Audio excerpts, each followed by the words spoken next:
पिछले एपिसोड में हमने देखा कि जब युवराज परी के ऊपर आ रहा था तो परी ने उसके सीने पर हाथ रखते हुए उसे रोकते हुए पूछा, युवराज, विराज किसका बेटा है? विराज का जिक्र आते ही युवराज का चेहरा कठोर हो गया। जैसे ही परी ने पूछा, विराज किसका बेटा है, कहीं वो तुम्हारा बेटा तो नहीं? उसकी बात सुनकर युवराज के चेहरे का रंग बदल गया। लेकिन तभी परी ने कहा, मैं भी कैसे सवाल पूछ रही हूँ? तुमने अभी अभी मुझे बताया कि तुमने मेरे अलावा कभी किसी को हाथ नहीं लगाया, तो ये तुम्हारा बेटा कैसे हो सकता है? पर इसकी शक्ल काफ़ी ज़्यादा तुमसे मिलती है, पता नहीं कैसे। तुम इसे कहाँ से लाए हो? बोलो, क्या तुम इसे अनाथ आश्रम से लेकर आए हो? युवराज चुप रहा। तभी उसका फ़ोन बजा। युवराज परी से अलग हुआ, अपना फ़ोन उठाया। परी उसके बिल्कुल करीब थी। युवराज के फ़ोन की आवाज़ उसे साफ साफ सुनाई दे रही थी। फ़ोन के दूसरी तरफ एक आदमी ने कहा, मास्टर, इस लड़के ने आफत मचाई हुई है। ये यहाँ से भागने की कोशिश कर रहा है और इसने हमारे बहुत से आदमियों को घायल भी कर दिया है। युवराज कुछ बोलने ही वाला था कि फ़ोन से फिर से आवाज़ आई, जाने दो मुझे। अगर तुमने मुझे जाने नहीं दिया तो मैं तुम्हारा वो हाल करूँगा जो किसी ने अब तक नहीं किया होगा। ये आवाज़ जैसे ही परी ने सुनी तो वो बिल्कुल युवराज के कान के पास चली गई ताकि वो आवाज़ को साफ साफ सुन सके। उसके मुंह से अचानक से निकला, ये तो रेहान है। उसने युवराज की ओर देखा जो उसे ही देख रहा था। युवराज ने बिना कुछ कहे ही फ़ोन काट दिया। वो जाने को हुआ लेकिन परी ने उसे पकड़ लिया और कहा, युवराज रुको, मुझे बताओ कि रेहान कहाँ है? युवराज ने जवाब दिया, वो यहीं है। यहीं है? यहाँ कहाँ? युवराज ने कहा, वो जहाँ भी है ठीक है। युवराज को बुरा लग रहा था कि परी रेहान की इतनी चिंता कर रही है। उसे ये बात अंदर तक परेशान करती थी कि वो उसकी है तो फिर वो किसी और गैर मर्द की चिंता क्यों करती है। ये बात सोचकर ही युवराज को गुस्सा आने लगता है। लेकिन उसने दोबारा से कहा, तुम उसके बारे में इतनी चिंता मत करो, मैं उसे मारूंगा नहीं, इतना तो तय है। उसकी बातें सुनकर परी का मुंह बन गया। वो बोली, युवराज, बात यहाँ चिंता करने की नहीं है, बल्कि बात यहाँ ये है कि तुमने उसे कैद करके रखा है। आखिर तुम ऐसा कैसे कर सकते हो? युवराज ने कहा, परी, तुम उसकी इतनी चिंता क्यों कर रही हो? मैंने कह दिया ना कि वो ठीक है। परी को अब गुस्सा आने लगा। यह आदमी सचमुच ज्वलन की चलती फिरती मूरत था। उसने गहरी सांस ली और युवराज के कंधे पर अपना हाथ रखा। अपने एड़ी से उड़ते हुए अपने लिप्स को उसके लिप्स से हल्के से टच किया और बहुत ही प्यार से पूछा, युवराज, तुम उस बेचारे पर इतना जुल्म मत करो, उसे छोड़ दो। उसने तुम्हारा क्या बिगाड़ा है? युवराज ने मन ही मन सोचा, बिगाड़ा? ये शब्द तो उसके लिए बहुत ही छोटा है। वो बार बार परी और युवराज के बीच में आने की कोशिश कर रहा था, लेकिन फिर भी वो अपनी इस सुंदर सी चिड़िया के लिए उसे छोड़ने के लिए तैयार है। उसने एकदम से परी के कमर से पकड़कर खुद के करीब कर लिया और उसकी आंखों में देखते हुए कहा, मैं उसे छोड़ दूंगा, लेकिन तुम्हें मेरा एक काम करना होगा। परी ने अपनी सवालियात नज़रों से उसे देखा और पूछी, कैसा काम? युवराज ने कहा, आज रात को तुम मेरे लिए स्पेशल बनाओगी। युवराज की बातें सुनकर परी की आंखें फटी की फटी रह गई। उसने हैरानी से युवराज को देखा जो उसे ही प्यार से देख रहा था। वो जानती थी कि युवराज क्या चाहता है। पिछले 5 सालों से वो एक दूसरे से दूर थे। परी ने उसे कहा, युवराज, तुम गलत बातें कर रहे हो। युवराज ने कहा, तो फिर रहने दो। तुम्हारी इस गलत बात की वजह से किसी और को सज़ा मिल सकती है। उसकी बात सुनकर परी ने उसके सीने पर मुक्का मारते हुए कहा, तुम बेहुदा आदमी। युवराज ने उसके हाथ पकड़ लिए और कहा, तुम अभी भी मुझे खुश कर सकती हो, फिर मैं उसे छोड़ दूंगा। उसकी बातें सुनकर परी की आंखें चौड़ी हो गई। वो युवराज से दूर हटते हुए बोली, युवराज, तुम कुछ ज़्यादा ही बेशर्म होते जा रहे हो। उसने फिर युवराज का हाथ पकड़ लिया। उसे खींचते हुए बोली, युवराज, अब बताओ कि तुमने कहाँ छुपा के रखा है रेहान को? निकालो उसे बाहर। युवराज ने आराम से जवाब दिया, जहाँ भी रखा है उसके रहने खाने पीने का इंतजाम है, और क्या चाहिए? परी ने हैरानी से उसे देखते हुए कहा, इंतजाम किया है, वो भी जेल में? युवराज, युवराज ने कहा, जब तक हम इंडिया वापस नहीं जाते उसे वहीं पड़े रहने दो।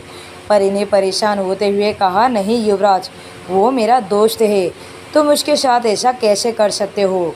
परी की बातें सुनकर युवराज के भौहें तन गई, लेकिन जैसे ही परी ने प्यार से उसके चेस्ट पर हाथ फेरा, युवराज के चेहरे का एक्सप्रेशन एकदम से बदल गए।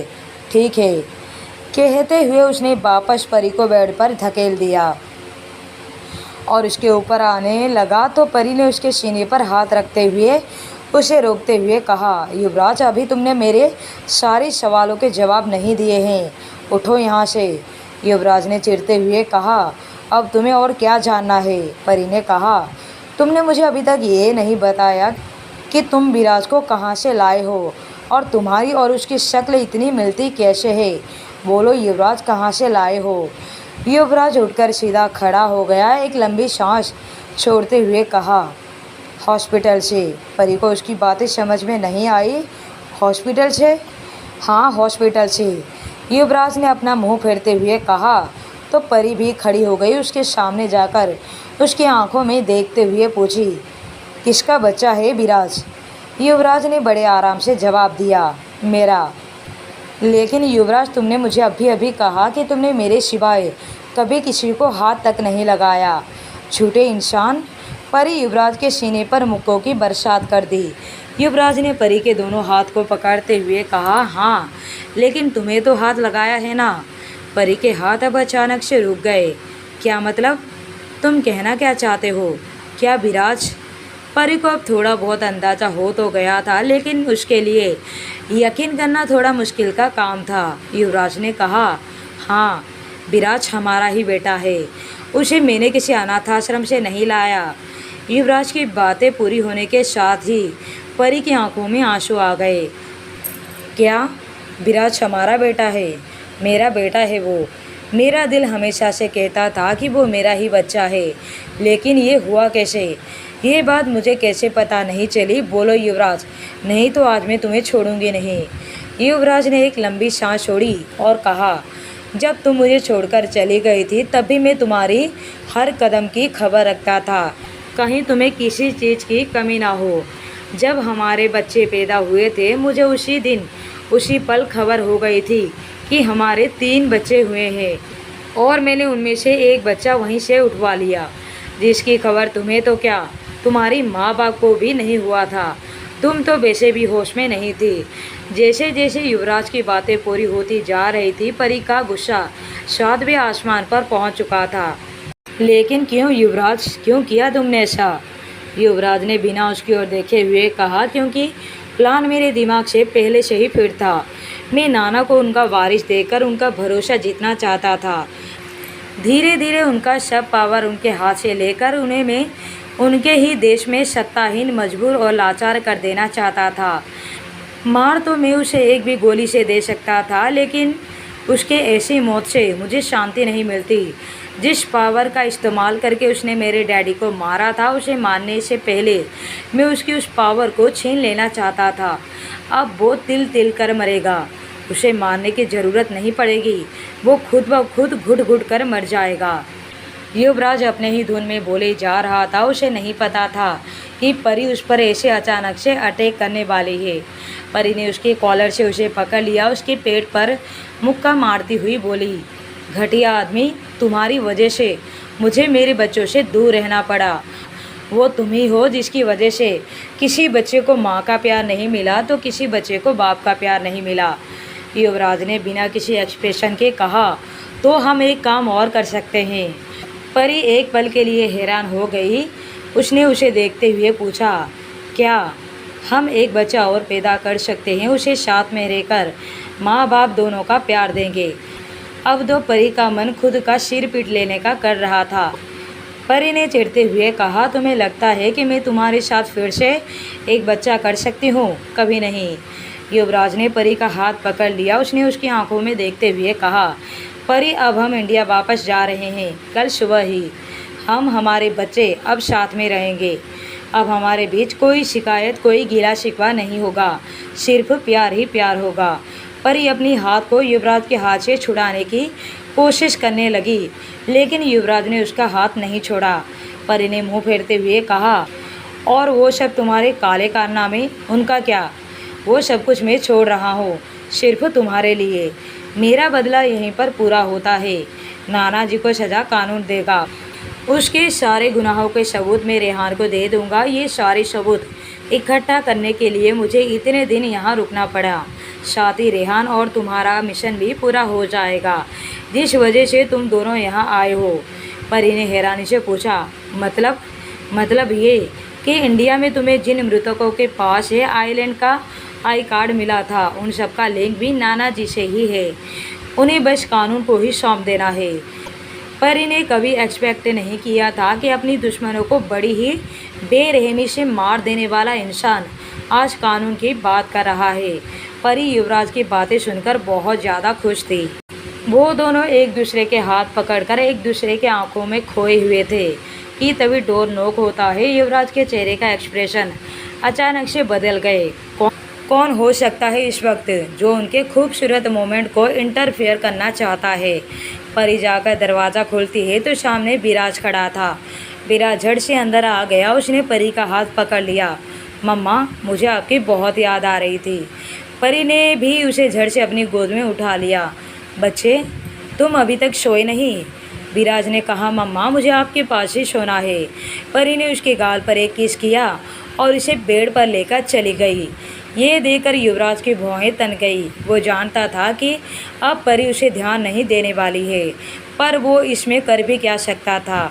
परी ने विराज को अपनी सीने से लगाकर उसके बालों को प्यार से सहला रही थी।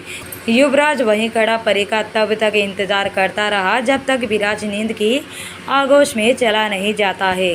उसे अपनी गोद में सोता हुआ देखकर परी के चेहरे पर एक सुकून था, एक प्यारी सी मुस्कान थी। अब युवराज भी परी के पास आता है। आज तो हमारी नाइट स्पेशल होना ही चाहिए। आज मैंने तुम्हें तुम्हारा बेटा वापस लौटा दिया। कहते हुए वो परी के ऊपर आने लगा तो परी ने भी उसका विरोध नहीं किया। सालों के बाद आज दोनों एक बिस्तर पर पति पत्नी के तरह थे। अगले दिन युवराज, परी, विराज, रेहान इंडिया के लिए निकल गए। रेहान को युवराज से नाना जी के खिलाफ सारे सबूत मिल चुके थे। अब वो इस केस को अपने हिसाब से हैंडल करेगा। युवराज, परी, विराज को लेकर राठौड़ मैंशन पहुंचे, जहां परी के माँ बाप अहाना और अयान को लेकर पहले से ही मौजूद थे। यहाँ स्वराज, सौम्या और अधिराज भी मौजूद थे। आज सभी लोग बहुत ही ज़्यादा खुश थे। परी, युवराज अभी दरवाजे तक ही पहुँचे थे कि अयान दौड़ता हुआ परी से जाकर लिपट गया तो अहाना जाकर युवराज के टांगों से लिपट गई। युवराज ने अहाना को अपनी गोद में उठा लिया, उसके गाल पर एक किस किया। अहाना ने युवराज को देखते हुए कहा, पापा, मैंने आपको बहुत मिस किया। कहते हुए उसने अपने दोनों हाथ को युवराज के गर्दन के चारों ओर लपेट ली। यहाँ अयान भी अपनी माँ की गोद में चढ़कर अपने नन्हे से बाजुओं से अपनी माँ को भर लिया। अहाना ने विराज को देखकर अपने पापा से पूछा, पापा, ये बच्चा कौन है? युवराज ने मुस्कान भरते हुए कहा, ये तुम्हारा भाई है। अहाना ने विराज को देखते हुए पूछा, पापा, क्या ये मेरे साथ खेलेगा? युवराज ने कहा, बिल्कुल खेलेगा। अहाना और अयान विराज की तरफ टुकुर टुकुर देख रहे थे। विराज भी उनकी तरफ देख रहा था। जब दोनों उनके माँ बाप की गोद से उतरे तो अहाना ने विराज से पूछा, क्या तुम हमारे साथ खेलोगे? विराज ने हाँ में अपना सिर हिला दिया तो अयान और अहाना विराज का हाथ पकड़कर वहाँ से बाहर, घर के बाहर बने गार्डन की तरफ भाग गए। ये देखकर परी के चेहरे पर मुस्कान खिल गई। यहाँ मिसेज राठौड़ आरती का थाल लाती है। युवराज परी की आरती उतारकर उन्हें एक साथ घर के अंदर लेती है। आज पूरे 5 साल के बाद दोनों एक साथ थे। परी की माँ भी बलैया लेते हुए कहती है, मेरे बच्चों को अब किसी की नज़र ना लगे, अब ये यूं ही हमेशा साथ रहे। परी के माँ बाप दोनों को साथ देकर बहुत ही ज़्यादा खुश थे। अधिराज जी, स्वराज, सौम्या भी युवराज परी को साथ देकर बहुत ही खुश थे।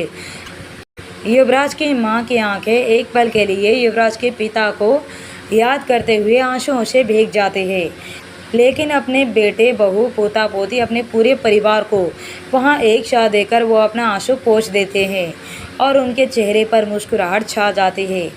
लेकिन सबसे ज़्यादा खुश तो परी थी, क्योंकि उसने इम्पॉसिबल काम को पॉसिबल कर दिया।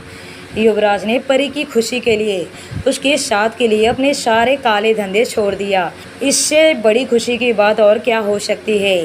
अब युवराज और परी के लाइफ में खुशियाँ ही खुशियाँ थी।